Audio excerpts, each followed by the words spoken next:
Hey guys, welcome back to my channel. In today's video, I wanted to do a very casual, cozy fall meal with you guys as I start to make dinner after work. This recipe takes about an hour because you're really waiting for the chicken thighs to cook, but I figured I would show you what I'm doing, give you some ideas, and then also some sides I'm making with it. I'm gonna do a butternut squash risotto and then French cut green beans. So if you guys are interested, definitely keep watching. Most important part of the meal, obviously, is the boneless, skinless chicken thighs. So you can get as many as you want. I have done a ton before, like filled this entire pan up. And then I've also done enough for just 2 people for one night of dinner. So either way, just get a pack of boneless, skinless chicken thigh. And then for the seasonings, you're gonna wanna do olive oil in the pan, and then I mix it up. I do basil, sea salt, black pepper, onion, garlic, and wine. It doesn't matter if you get red or white wine. I've tried both and it's equally as delicious. I got this recipe from my dad who does white wine, but we're gonna do this one today, which is a white wine, I believe, whatever you have laying around. So pretty much you just want to put olive oil in a pan. I ended up using this pan one, sprayed it, and I am going to put my chicken directly in this pan, and you're gonna wanna turn this to about a 6. We wanna get it super high for the first few minutes, bringing it to a boil. You guys can probably hear the chicken. I have it between a 6 and an 8, and I'm gonna start with just doing some olive oil. And then from here, all you're doing is putting in the seasonings one by one and eyeballing it. But you really wanna make sure that each of these pieces is covered in seasoning just to give it that great flavor. While it's on high, don't be intimidated of it boiling. I was the first time I made these. You really kind of want to sear the chicken before we turn it down on a lower setting.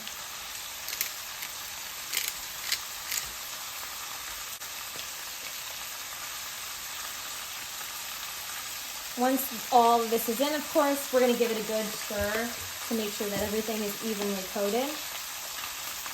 I go heavy on the garlic. I love garlic. And then lastly, we're going to do our splash of wine.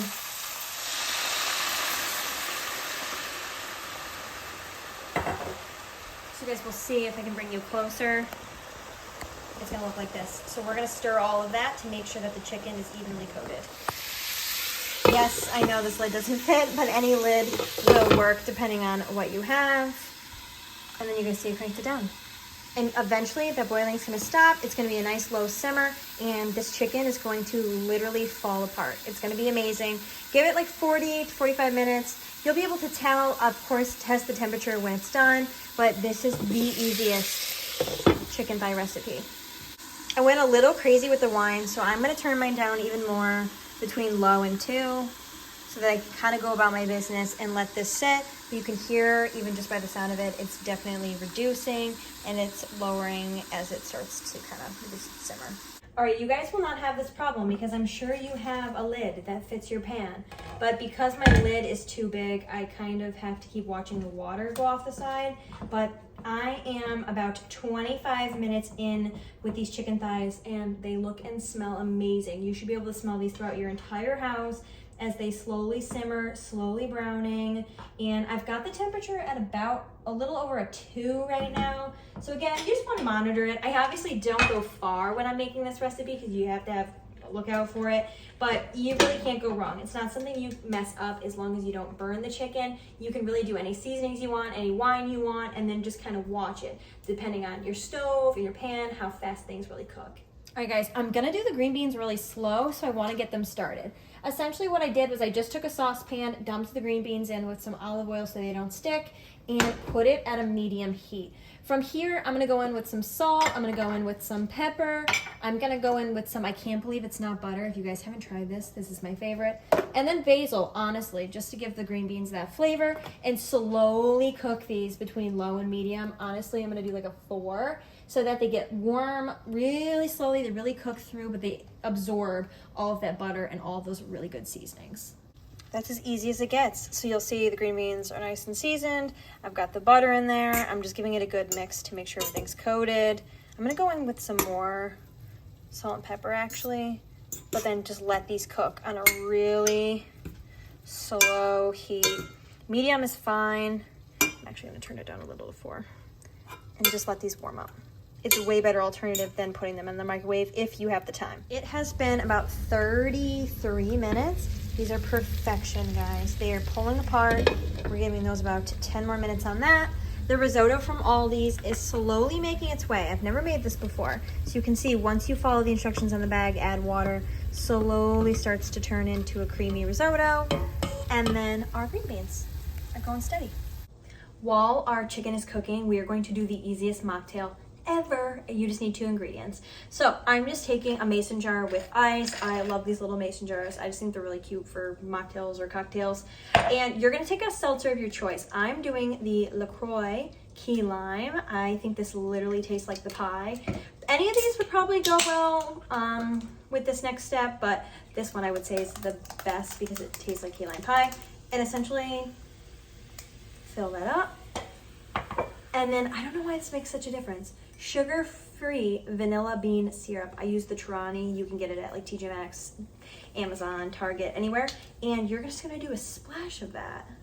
Like the littlest amount goes a long way. And the seltzer. I'm telling you guys, this combination over ice is an incredible mocktail. It just really tastes like a key lime pie, I think, with the vanilla bean sugar-free and the seltzer, and it's literally 0 calories, and it is very refreshing. So cheers. Amazing. Final product, this is literally a fall meal to me. So this chicken came out amazing and ended up being 40 minutes at a really low heat. I like to have the chicken really brown. If you guys don't like it, you know, as brown in color, definitely take it off sooner, but I really like to make sure the chicken's cooked. So that came out amazing. And then this butternut squash, absolutely delicious. I just try to bite. It's super creamy.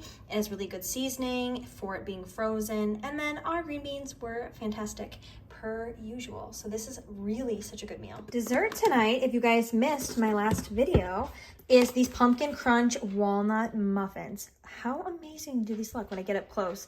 They are so pumpkiny. They have a really good crunchy cinnamon top. The recipe is in my last video. Definitely check it out if you guys like muffins. These are perfect for breakfast, a snack. In our case, we're having one for dessert, but this is day 2 and they are literally still so fresh. I'm obsessed and I will definitely be making these again. All right, guys, I'm gonna eat this meal before it gets cold, but I just wanted to thank you for watching. If you end up making this or something like this, let me know in the comments below, and I'll see you in my next video.